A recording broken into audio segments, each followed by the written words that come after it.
ሰላም ጤና ይስጥልኝ። ሮማን ዩናይትድ ቲዩብ ተከታታዮች እንደምን አደራችሁ? ዛሬ አጫጭር ዜናዎችን ይዘን መጥተናል። እስከ መጨረሻው አብራችሁን ሁኑ። ዛሬ አጫጭር ዜናዎችን ለማስታወስ ያክል የሪያል ቤቲሱ ተጫዋች ኢስኮ በድጋሚ ጉዳት እንዳጋጠመው ተነገረም። ሚስጥሩ ያልሆነ ታሪክ ጽፏል። ስለዚህም እነግራችኋለን። የፖርቹጋል ወጣቶች የዓለም ዋንጫ አሸንፈዋል። ስለዚህ ታሪክ እነግራችኋለን። በብዛት ስለ ሊቨርፑል አዳዲስ ዜናዎች እነግራችኋለን። አርኔ ስሎት ከስንብት ለመዳን 1 ሳምንት አለው ይላል። ጄሚ ካራገር ካስሜሮንና ፈርናንዴዝን ይዞ ዋንጫ የሚያሸንፍ አይመስለኝም ይላል የቀድሞ የማንቸስተር ዩናይትድ ተጫዋች ፖል ስኮልስ። ስለዚህም እነግራችኋለን። ሰው አያይም እንጂ በየጨዋታው ጥሩ ነገር እያደረግን ነው ይላሉ የሊቨርፑሉ አሰልጣኝ አርኔ ስሎት። ስለዚህም የምነግራችሁ ይሆናል። አርኔ ስሎት ከኃላፊዎቻቸው ጋር መነጋገራቸው ተገልጿል። ማስጠንቀቂያም ተሰጥቷቸዋል። ስለዚህ የምነግራችሁ ይሆናል። የአውሮፓ ሻምፒዮንስ ሊግ የሳምንቱ ምርጥ ተጫዋች ይፋ ተደርጓል። ስለዚህም እናወራለን። በሜሰን ግሪንውድ ጉዳይ አዲስ ነገር ይዘናል። ስለዚህም የምነግራችሁ ይሆናል። የባርሴሎና ተጫዋች ጉዳት አጋጥሞታል። ማን ነው? እነግራችኋለን። አርሰናል አጨዋወት ትክክለኛ እግር ኳስ አይደለም ይላል የባየርን ሚዩኒክ አማካኝ ጆሹዋ ኪሚች። ለምን እንዲህ ያለ? ስለዚህም የምናግራችሁ ነገር ይኖረናል። ኔይማር ለክለቡ ራሱን ለመስጠት ማሰቡ ተገለጠ። ምንድን ነው የሚለውን እነግራችኋለን። ሊቨርፑል ቀውስ ውስጥ አልገባም የሚለው የቀድሞ ሊቨርፑል ታሪካዊ ተጫዋች ስቴቨን ጀራርድ ነው። ስለዚህም የምነግራችሁ ይሆናል። እስከ መጨረሻው አብራችሁን ሁኑ። ስፔናዊ የሪያል ቤቲስ አማካኝ ኢስኮ ከረጅም ጊዜ ጉዳት በኋላ ዛሬ በቋሚነት በመሰለፍ ጨዋታውን ያደረገ ነበር። ይሁን እንጂ ኢስኮ በ10ኛው ደቂቃ በቡድን አጋሩ ሶፊያን አምራባት በደረሰበት ጉዳት ከሜዳ ተቀይሮ ለመውጣት ተገደዋል። ሶፊያን አምራባት ኳስ ለመምታት በሚሞክርበት ወቅት ኳሷን አጥቶ የኢስኮን እግር በመምታት ሊጎዳው ችለዋል። ሁለቱ ተጫዋቾች መካከል በነበረው ግጭት ከኢስኮ በተጨማሪ ሶፊያን አምራባትም ተቀይሮ ለመውጣት ተገደዋል። የፈረንሳዩ ክለብ ኒስ ከፖርቶ ጋር ያደረገውን የአውሮፓ ሊግ 5ኛ ዙር ጨዋታ 3-0 በሆነ ውጤት ተሸንፏል። ኒስ በዘንድሮ የውድድር ዘመን ያደረጋቸውን የመጀመሪያ 5 የአውሮፓ ሊግ ጨዋታዎች በመሸነፍ ታሪክ ጽፏል። ኒስ በአውሮፓ መድረክ ያደረጋቸውን ያለፉት 17 ጨዋታዎች ማሸነፍ አልቻለም። በ13 ጨዋታዎች ተሸንፏል። በፈረንሳይ ክለቦች ታሪክ ተከታታይ 5 የአውሮፓ መድረክ ጨዋታ የተሸነፈ ክለብ አለመኖሩ ተገልጿል። በሌሎች ጨዋታዎች አስቶን ቪላ ያንግ ቦይስን 2-1፣ ሮማ ሚትላንድን 2-1 አሸንፈዋል። በዚህም ምክንያት ኒስ በታሪኩ በፈረንሳይ ክለብ ታሪክ ለመጀመሪያ ጊዜ 5 የአውሮፓ መድረክ የተሸነፈ ክለብ በመሆን ታሪክ ጽፈዋል። ፖርቹጋል በኳታር ሲካሄድ የቆየውን ከ17 ዓመት በታች የዓለም ዋንጫ ውድድር አሸናፊ ሆናለች። በፍጻሜው ፖርቹጋል ከ17 ዓመት በታች ብሔራዊ ቡድን የኦስትሪያ አቻቸውን 1-0 በሆነ ውጤት ማሸነፍ ችለዋል። የፖርቹጋል ወጣት ብሔራዊ ቡድን በታሪክ ለመጀመሪያ ጊዜ የዓለም ዋንጫውን ማሸነፍ ችለዋል። ፖርቹጋል በዚህ ዓመት በ25 ብቻ ከ15 ዓመት በታች ቡድኑ ፍላቲኮ ማርኮቪች ውድድሩን አሸነፈች። ከ17 ዓመት በታች ቡድኑ የአውሮፓ ዋንጫ አሸነፈ። ዋናው ብሔራዊ ቡድን ኔሽንስ ሊግን አሸነፈ። ከ16 ዓመት በታች ቡድኑ ኢንተርናሽናል ፌዴሬሽን ካፕን አሸነፈ። ከ17 ዓመት በታች ቡድኑ ደግሞ የዓለም ዋንጫን አሸነፈ። ለፖርቱጋል ይሄ ድንቅ ዓመት እንደነበር ያሳያል ማለት ነው። የቀድሞ የሊቨርፑል ተጫዋች ጄሚ ካራገር ለአሰልጣኝ አርኔ ስሎት ቀጣዩ አንድ ሳምንት ወሳኝ መሆኑን ገልጿል። አርኔ ስሎት የሊቨርፑል አሰልጣኝነት ስራቸውን ለማቆየት አንድ ሳምንት አለው ሲል ጄሚ ካራገር ተናግሯል።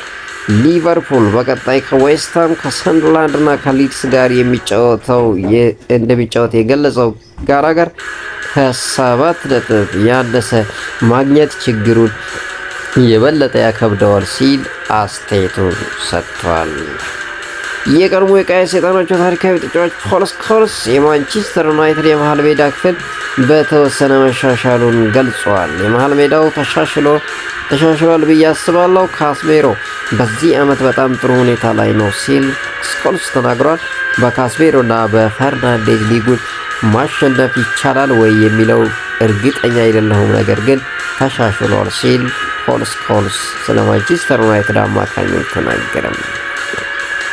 የሊቨርፑል አሰልጣኝ አርነ ስሎት ምሽቱን ብዙም ሳልተኛ አደርኩ ሲል በዛሬው ዕለት በሰጡት አስተያየት ተናግረዋል።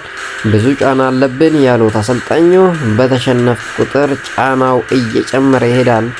ያለንበት ሁኔታ ክለቡ የለመደው ነገር አይደለም ሲሉ ተናግረዋል። ስለ ቡድናቸው ያነሱት አርኔ ስሎት ሰዎች በጨዋታ ላይ ጥሩ ያልሆኑ ነገሮች ላይ ብቻ ያተኩራሉ ሲሉ ወቅሰዋል። ነገር ግን እኛ ሜዳ ላይ ብዙ ነገሮችን እያደረግን እየመጣን ነው ሲሉ ሀሳባቸውን ተናግረዋል።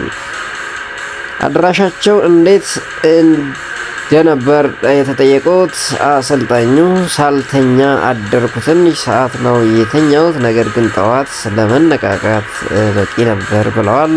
አሊሰን ቤከር ልምምድ ሰርቷል፣ ለቀጣይ ጨዋታ ዝግጁ ይሆናል የሚል እምነት አለኝ ሲሉ አሰልጣኝ አርኔ ስሎት ተናገሩ። የሊቨርፑል አሰልጣኝ አርኔ ስሎት በዛሬው ዕለት ከክለቡ ኃላፊዎች ጋር በንግግር ተቀምጠው እንደነበር አረጋግጠዋል። ያደረግነው ንግግር ከዚህ በፊት እንደምናደርገው ነው ያሉት አሰልጣኙ መፋለማችንን እንቀጥላለን ሲሉ አስተያየታቸውን ሰጥተዋል። ቡድኑን ለማሻሻል ጥረት እንደሚያደርጉ የገለጹት አርኔ ስሎት የነበረው ንግግር አዲስ ነገር የለውም፣ ተመሳሳይ ነው ሲሉ ተናግረዋል። አሰልጣኝ አርኔ ስሎት ከቀጣይ ጨዋታ በፊት ከጋዜጠኞች ጋር ቆይታ በማድረግ ላይ ይገኛሉ።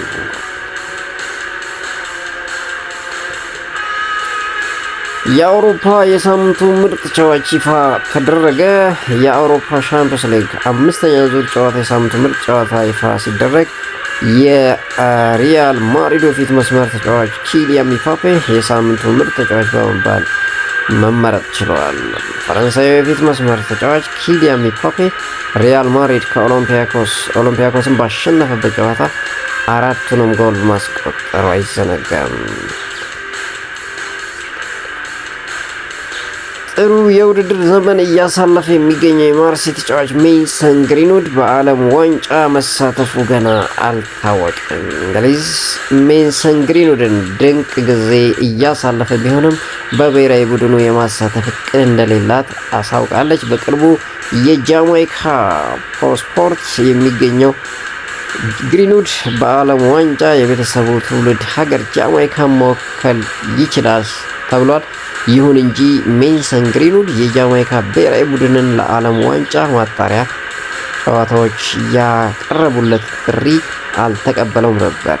አሁን ላይ የጃማይካ ብሔራዊ ቡድን ለዓለም ዋንጫ ሜሰን ግሪንውድን የማካተት ከፍተኛ ፍላጎት እንዳላቸው ተገልጿል። ይህ በእንዲህ እንዳለ በርካታ የጃማይካ ብሔራዊ ቡድን ተጫዋቾች ግሪንውድን በማጣሪያው ሳይሳተፍ ለውድድሩ እንዲጠራ እንደማይፈልጉ ገልጿል። ሜሰን ግሪንውድ በአሁኑ ሰዓት የፈረንሳዩ ሊግ ከፍተኛ ግብ አስቆጣሪ ሲሆን በሻምፒዮንስ ሊጉም ጥሩ ጊዜ እያሳለፈ ይገኛል። በውጤት ማጣት ውስጥ የሚገኘው የመርሳይዱ ክለብ ሊቨርፑል አስተዳደር አስቸኳይ ስብሰባ ማድረጉ ተገልጿል። የክለቡ አስተዳደር ምንም እንኳን ውጤት ቢጠፋም አሰልጣኝ አርኔ ስሎትን በማስጠንቀቂያ እንዲቀጥሉ መወሰኑ ተነግሯል። በክለቡ ሁኔታ ዙሪያ የተነጋገረው ክለቡ አሰልጣኝ አርኔ ስሎት የቡድኑ ውጤት እንዲያሻሽሉ የመጨረሻ ማስጠንቀቂያ መስጠቱ ተዘግቧል። አሰልጣኙ ከቀጣይ 2 የቻምፒየንስ ሊግ ጨዋታዎች 6 ነጥቦችን መሰብሰብ እንደሚጠበቅባቸው ተዘግቧል።